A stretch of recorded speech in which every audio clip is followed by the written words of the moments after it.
The evening had started with such promise.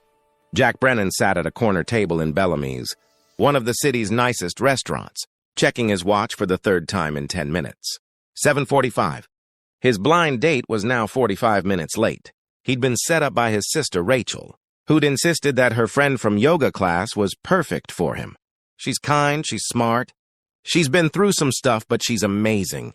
"Jack, just give it a chance," Rachel had pleaded. At 36, Jack had given up on the idea of finding someone. His life was consumed by his work as the CEO of Brennan Technologies, the software company his father had founded, and Jack had grown into a multi-million-dollar enterprise. Relationships had always taken a backseat to quarterly reports and product launches, but lately, the empty house he came home to each night had started to feel less like a refuge and more like a prison. So he'd agreed to the blind date. He'd put on his best white shirt, arrived 15 minutes early, ordered a drink, and waited, and waited. Now, as the minutes ticked past, Jack was beginning to feel foolish. She'd stood him up. It happened. He should just pay for his drink and leave. Salvage what remained of his Friday evening. He was about to signal for the check when he heard a small voice. "Excuse me, are you Jack?" He looked down to find a little girl standing beside his table. She couldn't have been more than 4 years old, with blonde hair pulled back in a small ponytail, wearing a pink dress that had a small stain on the hem. She was looking at him with serious blue eyes. Jack blinked in surprise. Yes, I'm Jack." The girl nodded solemnly. "My mommy's sorry she's late. She had to work. And then the babysitter didn't show up, and she tried to cancel. But you weren't answering your phone." She said all of this in one breath, as if she'd been practicing it. Jack felt his phone vibrate in his pocket and pulled it out, to see 3 missed calls and several text messages. He'd put it on silent when he'd arrived at the restaurant. "Oh," he said, looking at the messages. "All from an unknown number. I'm so sorry running late. Emergency at work. Sent at 6:30. Babysitter canceled. I'm trying to find someone else. Sent at 7:15. I can't find anyone. I have to bring my daughter. I'll understand if you want to reschedule. Sent at 7:30. I'm outside with Lily. We're leaving. I'm so sorry to waste your evening."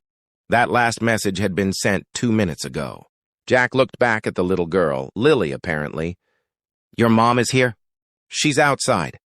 She said it's not appropriate to bring a kid to a fancy grown-up date, and she was going to call you tomorrow to apologize." Lily tilted her head. "But I wanted to meet you. Aunt Rachel said you're nice. Are you nice?" Despite everything, Jack found himself smiling. "I try to be. Did your mom send you in here alone?" "She doesn't know I came in," Lily admitted. "She's on the phone with Aunt Rachel, and I saw you through the window, and you looked sad. So I thought I should tell you we're here." Jack stood up. "Well, I appreciate that, Lily. Should we go find your mom before she worries?"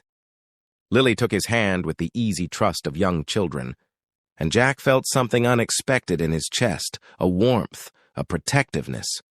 He let her lead him through the restaurant toward the entrance. Outside, a woman was pacing on the sidewalk, phone pressed to her ear, her free hand pushing through dark honey-colored hair in obvious distress. She wore a simple navy dress and looked tired, worried, and beautiful in a way that made Jack's breath catch. "Rachel, I know, I'm sorry," she was saying. It was such a disaster. I'll call him tomorrow and apologize. I'm sure he thinks I'm— Lily! Lily! She spun around, her eyes wide with panic. "Where did you—" She stopped abruptly when she saw Lily holding Jack's hand. "Mommy, this is Jack!" Lily announced proudly. "I told him you were sorry." The woman, Jack's date, looked mortified. "Oh my God, Lily, you can't just walk into restaurants alone." "What if—" She covered her face with her hands. "I'm so sorry." "I'm Emma Parker. This is the worst first impression in the history of first impressions." "Actually," Jack said, "your daughter is quite charming. She told me what happened, which was good because I'd put my phone on silent. I got your messages just now." Emma lowered her hands, looking at him with a mixture of hope and resignation. "I completely understand if you want to call it a night. This is not what you signed up for." Jack looked down at Lily, who was gazing up at him with those serious blue eyes, and then back at Emma, who looked like she was bracing for rejection. He thought about his empty house, about the quiet dinner he'd eat alone if he left now, and he thought about how Lily had noticed he looked sad. through a restaurant window and had come to deliver her mother's message personally. "Have you and Lily eaten dinner?" he asked. Emma blinked. "What? Dinner? Have you eaten?" "No, we haven't, but—" "Then why don't you both join me? If that's okay with you, Lily?" Lily's face lit up. "Can we, Mommy, please? I promise I'll use my best manners." Emma looked uncertain. "Jack, you don't have to—" "I know I don't have to," Jack said. "I want to. Come on. Let's have dinner." He saw the moment Emma's resistance crumbled, saw the relief and gratitude flood her expression. "Okay," she said softly. "Okay, thank you." They went inside, and the hostess, after a moment of confusion, brought over a booster seat for Lily. She settled in between Jack and Emma, looking delighted with herself. "I'm sorry," Emma said again once they were seated. "This is so far from what Rachel probably told you to expect." "Rachel told me you were kind and smart and had been through some stuff," Jack said. "She didn't mention you had a daughter, but that's okay." "I asked her not to," Emma admitted. "I know that being a single mom can be, well, it makes dating complicated. I didn't want you to have preconceptions." "I get that," Jack said. "For what it's worth, I don't have kids. Never been married? Married to my job, as they say." "What do you do?" "I run a tech company. Software development. Mostly business solutions."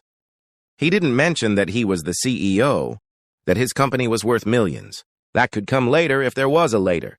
"That sounds interesting," Emma said, and she seemed genuinely curious. The server arrived, and they ordered. Lily asked for chicken fingers. "With the sauce on the side, please." "I like to dip." And Emma ordered a salmon dish while Jack went with steak. "So what do you do?" Jack asked Emma once the server had left. "I'm a pediatric nurse," Emma said. "I work at Children's Memorial. That's why I was late tonight. We had an emergency admission, a little boy who'd fallen off his bike. I couldn't leave until I knew he was stable." "That must be rewarding work," Jack said. "And demanding." "It is," Emma agreed. "But I love it. Kids are resilient. They bounce back in ways that amaze me every day." "Like this one?" Jack gestured to Lily, who was carefully arranging her napkin in her lap. Emma smiled, and Jack saw how much love was in that expression. "Lily is the most resilient person I know. She's been through a lot in her short life." "Because of her dad?" Jack asked carefully. Emma's expression tightened. "Her dad left when I was pregnant. Said he wasn't ready to be a father. I haven't heard from him since."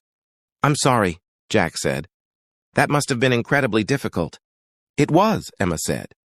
"But we're doing okay now. It's just us, and we make it work. Most days, anyway. Today was not our finest moment." "I think you're being too hard on yourself," Jack said. "You had an emergency at work. Your childcare fell through, and you still managed to show up and apologize. That shows character." "She could have just texted," Emma pointed out. "True, but I'm glad she didn't." Their eyes met across the table, and Jack felt something shift. Some connection forming that went beyond the awkward circumstances of their meeting. Lily, who'd been quietly listening, spoke up. "Mommy, can I tell Jack about my drawing?" "Of course, sweetie."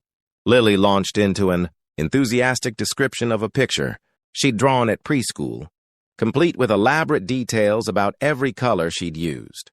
Jack listened attentively, asking questions, genuinely interested in her excitement. Emma watched him with surprise. Most men she'd attempted to date had barely tolerated Lily's presence, treating her like an obstacle to be overcome. But Jack was engaging with her daughter like she mattered. Like her 4-year-old observations about crayon colors were genuinely important. Dinner arrived, and it turned out to be one of the most enjoyable meals Jack had had in years. Lily told jokes that made no sense but were hilarious in their earnestness. Emma slowly relaxed, her earlier stress melting away as the evening progressed. They talked about everything: Emma's work at the hospital, Jack's challenges with his company, their shared love of old movies, their vastly different approaches to cooking. "I can barely boil water," Jack admitted. "I eat out most nights or order in." "I love cooking," Emma said. "It's one of the few things that helps me de-stress. There's something therapeutic about chopping vegetables and following a recipe." "Mommy makes the best mac and cheese in the whole world," Lily declared. "And her cookies are better than the store ones." "That's high praise," Jack said seriously. As dinner wound down, Lily's energy began to flag. She leaned against her mother, her eyes drooping. "Someone's ready for bed," Emma said gently, stroking her daughter's hair. "I'm not tired," Lily protested, even as she yawned. Jack signaled for the check, but Emma tried to object. "At least let me pay for Lily and me." "Absolutely not," Jack said. "This was my invitation, remember? Terrible first date or not, I'm paying." "It wasn't terrible," Emma said quietly. "It was actually really nice. Unconventional, but nice." "I agree," Jack said. He paid the bill and they walked outside together. The evening air was cool and pleasant. "Can I give you both a ride home?" Jack offered. "I have my car." Emma hesitated, then nodded. "That would be really helpful, actually.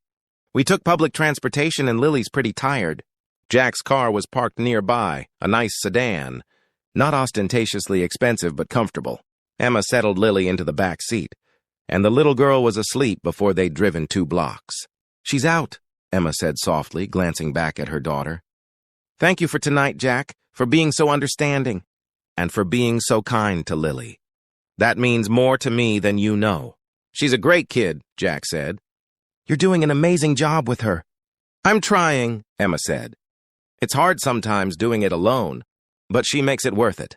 They drove through the city streets, the lights blurring past, and talked quietly about their lives.